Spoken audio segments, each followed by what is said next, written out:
I learned from some of my beautiful teachers, you never turn down an opportunity if you're in the place where you're actually able to do it.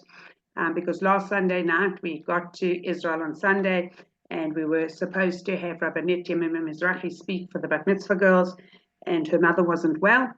And I only found out like a couple of hours close to the time.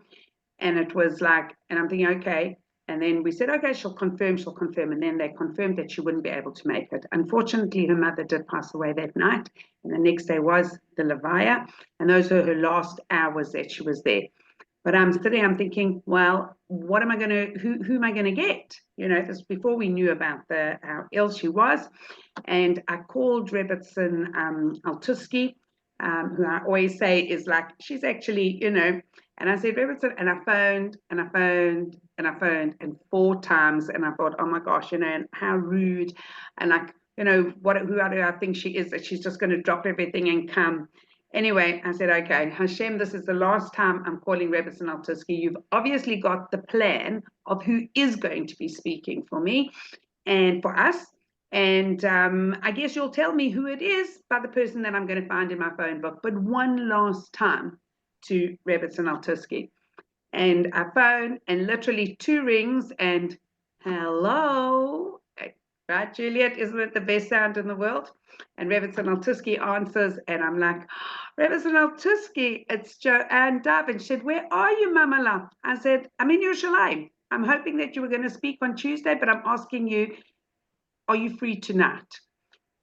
And I could hear, like, you know, she'd probably been out half her day. And then she said, and I told her what had happened, and she said, of course, Mamala, of course. I'm just going to have to put my sheitel on because we can't come in a hat to see the girls. And I'm going to have to put a prettier top on and make myself look, and then I will get there. And she said, but I haven't eaten. So I said, well, that's good because I've just packed you up some food. And I know she only likes fish and salad at night. And she came and she arrived at 10 to 8. She will be 94 next week. Kanana Hora. 94 Kanana Hora next week. She got into a cab by herself. And I just kept her on the mobile. I kept phoning on her mobile. How far? And so I was waiting downstairs there to pay the cab and to bring her in. She spoke for a solid hour, and then the girls were having pictures and asking. She left there 20 to 10. And one of my friends, Baruch Hashem, came as well and brought her bat mitzvah girl and took them home to their house and took her upstairs. But I thought that is called humility, you know, because in today's world, anybody that's supposed to be the whatever it is, and somebody calls you, like, of course you're supposed to be busy. And there wasn't a word about how much do you pay, who's paying for this, nothing. I just said, you know, Hashem, to be blessed with such beautiful people in this world, Mark, to be blessed with such beautiful people, Sharon and Joshua, to be blessed with such beautiful people in this world, and to learn the midas, the character traits from that time. You know, and I said, okay, you know, these are the things that we do. And Baruch Hashem, it happens time and time again. And one of the things that I have learned over the years, that, and I tell anybody that comes on any trip with me, any trip you come with me, you get told this is the itinerary that we made before. At the end of the itinerary, at the end of the trip, you can rewrite the itinerary. Every day, write what Hashem wanted you to do, not what we thought you were going to do. And I think Belinda and Gideon can say that even of our first Israel trip, going back many, many years, and taking a whole day out and spending that beautiful time with Rabbi Landy, which you just have to treasure, you know. And these are the things that we do. So we carry on, and we're living in tough times. Klal Yisrael is being shaken. And I tell everybody, hold on to the rope, because Hashem is swinging that rope very hard, and we have to hold on. And the whole world knows what is happening to us. They all know. I'm going back to the source of Poland on Sunday. We met with beautiful Rena Quint, most gorgeous survivor who lives in Jerusalem. And the sad thing is that the other survivors and survivors we did visit are no longer with us. And we need, as a Jewish nation, to remind ourselves that every single moment, this is where we are. This is what we have. We look at where, and we look at why is this Bibas family such a significant part, but it's all over. Even in the Torah, you know, even in Parshas Truma, the word basis is written each time. We've got sviva, sviva, sviva, saviv, saviv, saviv. We go around and around. Vibas, write it backwards. You've got to look for all these things in our Torah which tell us really Hashem is giving us a hug at every moment. Last Friday, I got back from Israel at whatever, 6 o'clock in the morning. When I was going out to the shop, and this doesn't happen to me every week, but Ivor Pearl, another survivor who wrote a book, Chicken Soup Under the Tree, which was not chicken soup, but dirty, dark water. And I said to him, I said, Ivor, it's so lovely to see you. And I said, I've just come back from Israel. And he says, how are you? I said, we're blessed. He says, I don't know how you say that. All I'm saying is, here we go again. And I said, but Ivor, last night, just remind ourselves that those bombs that were supposed to go off at 9 a.m. went off at 9 p.m. And we only know about some of them. And we should all know that that miracle was tenfold what we know that there is. And we have to remind ourselves that with all the challenges, so it is that Hashem is hugging us and sending us messages. We have to look for them. And now we come to the paragraph. You're on page 137. You started the chapter of Nevuah, a window between worlds. And we're on the paragraph 137, the portal of communication. And it says that the setup poses a risk. A person in such a situation that can lose all focus. He can easily take a wrong turn and then heap error upon error until he is lost beyond return. And we know that the best thing that any of us can do, and I do this still, okay, and please God will do for many, many years, is that at a time when we're not sure, ask. As soon as, I do know, and it's not in terms of hashkafa, life things and whatever, but it's much more difficult for men to ask directions than it is women, and it's a real thing. We're very blessed. We had to get a new car. Our old one's still sitting on it died. I'm very grateful. The car died on the drive. My last one 15 years ago also died on the drive, and we just got a new car. And my husband didn't want me to go in the car until I'm thinking, I know how to drive. Anyway, we've done one test drive together. Now I'm officially allowed to drive the car by myself. But sometimes we get to places where we just forget. And one of the things that we're going to look, so one way to deal with the potential risk would be for Hashem to place a person in this world with a basic set of instructions and then leave him to his own devices. For better or for worse, he'll fare in his task however he fares. And I'm going to say this as well. Sorry, me just interjecting, but when these little things come in, when a couple get married, or somebody's just now become a bar mitzvah, bat mitzvah. So what do we say? We say mazel tov, In some places they say good luck, or congratulations. You get the look. Well, we are just last week passed. I have a reminder on our dining room table. We just passed our 40th wedding anniversary. So we're very grateful for that one too. But when somebody says mazal tov, it's not good luck. It's not good luck. What we're asking and giving the bracha, okay, is the word tov is good. Mazal is from the language of nozel. Nozel, liquids flow. And the blessing that we're actually giving is that all good should flow always, and should flow in the right way. Okay? So we don't want to say, just take it and leave us to our own devices. So we ask for this. Okay. So for better or worse, he'll fare in his task however he fares.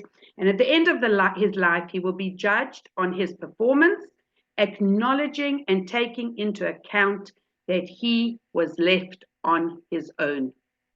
Okay? Rather than do so, though, he decided to actively assist us. He, as in Hashem, decided to actively assist us by keeping open a small but active portal of communications to convey direction. Not enough to derail the challenge, not enough to unmask HaKadosh Baruch Hu, just enough to give a helping hand, a push in the right direction, to enable humanity to avoid going off the rails. The rest of the world are not doing so well at this. What can I tell you? And as we watch and we see, really, the Jewish people are strengthening. People are coming out from places that nobody ever wants to be, and they're putting on tefillin. They're learning how to make kiddush. They're learning how to make havdalah. They're keeping Shabbos. The women are keeping mikveh, or anything and everything that we can do. They want a connection because they know that the reason that they survived is because Hashem was there for them. Okay? However, what happens? Hashem, HaKadosh Baruch Hu, remains hidden, but he actively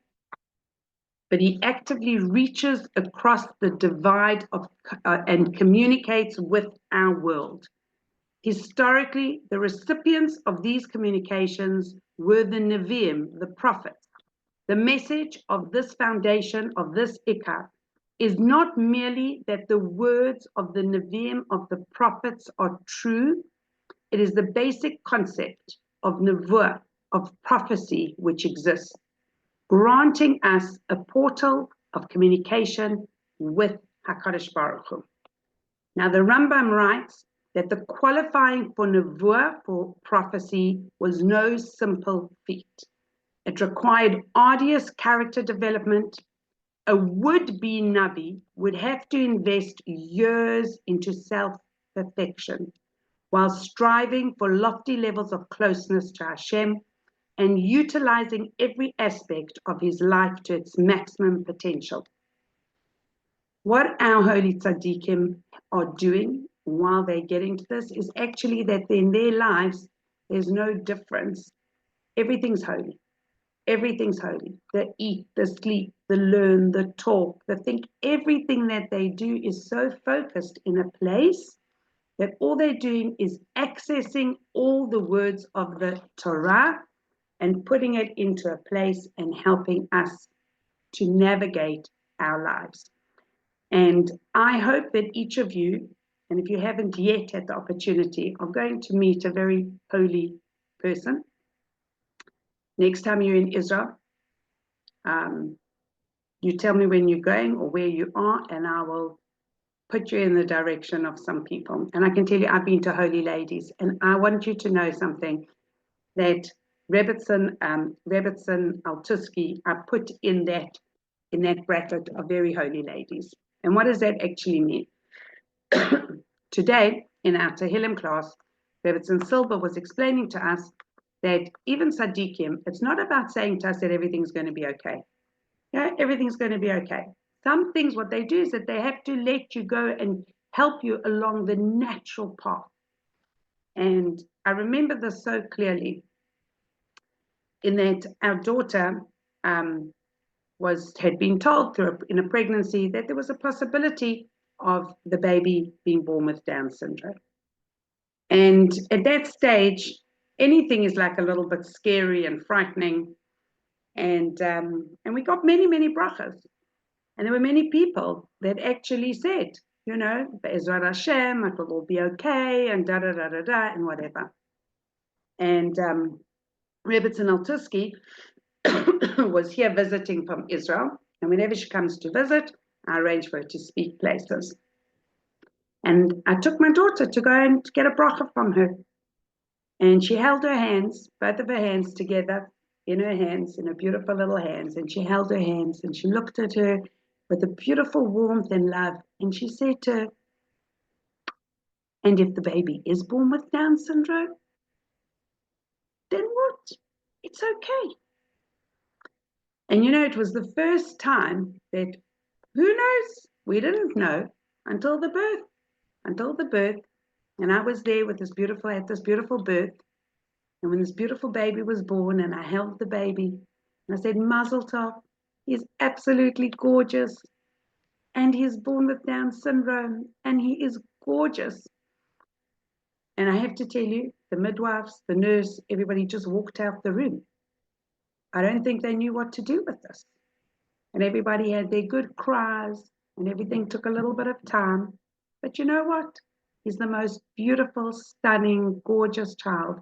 And yes, it's not easy, but the amount of nachas that we get and the purity of neshama. And I always say this child's never said in his 11 years a word of lashon hara. You know what? Big tzaddik. He even had managed to have heart surgery and a stroke and everything else with it. And you know what? The thing is, we know that Hashem puts every one of us here in this world for what we're going to be able to do. And that becomes when a Navi comes and says, we use what Hashem gives us in order to become the best. We get squeezed, you know? We get squeezed like an olive. And when you take an olive and you squeeze it, you get the purest olive oil. And that's what we're going to use when we're going to be lighting that menorah in the Beis HaMikdash. And the Jewish people are being squeezed. And we are all not enjoying it. But when we know that Hashem has the ultimate place for us at the end that's going to take us to the best, then we know that that squeezing and all these things and the nevuah is going to be what's going to bring the best quality out of us. Okay, I don't want to overstep time. We didn't get very far in this, but let's just finish this thought. And he says like this: a would-be Navi, utilizing the aspects of his life to maximize potential. He would have to be free of petty motivations, untethered by drives for the mundane, and laser focused on avodas Hashem, on the just serving Hashem. And that means in every way. Once a person reached this point, he could aspire for nevuah, for prophecy. And then not all nevuah was created equal. A prophet could always achieve a greater level of closeness to Hashem and commensurately greater level of nevuah, of prophecy. So the basis of nevuah then is the work of a person that a person does to completely refashion himself. He is not born naturally at that level. No Navi is born at that level. He gets himself. He works himself to that beautiful level of becoming a Navi, but it's hard work. Okay, having molded himself to live, act, and think exactly as Hashem wants him to, that the Navi would gain a worldview that often differed dramatically from that of the people. The view of the masses may have been essentially altruistic, but it was colored by other motivations such as prestige, wealth, and physical pleasure. Each time they weighed a decision, there were other factors on the scale aside from serving Hashem. Even if only minimal, these factors could nonetheless tip the scale of critical decisions. To illustrate with a contemporary example, say a person is deciding on which of the two shuls he should daven mincha. One has an environment conducive to proper prayer, while the environment of the other leaves much to be desired. Technically, this decision should be made purely on the basis of which shul will be the tefillah experience is going to be enhanced. But the fact that one location is a block and a half further than the other, or has fewer parking spots available, will likely influence a person's decision, whether consciously or subconsciously. So to the Navi, having risen above his personal desire, his perspective is untarnished and he sees the world in its true light. His job then was to turn to the rest of Klal Yisrael and explain to them in their terms why their vision was distorted. We should all merit to try and see things as clearly as we can. And anywhere we can't, ask, because we have people that are each of us have people that are greater than us, that have more clarity. And the only clarity that we are going to get is from a person who follows Torah, who keeps the mitzvot, and is focused on helping each and every individual reach their fullest potential, and nothing to do with anything that is going to enhance their place or space in the world.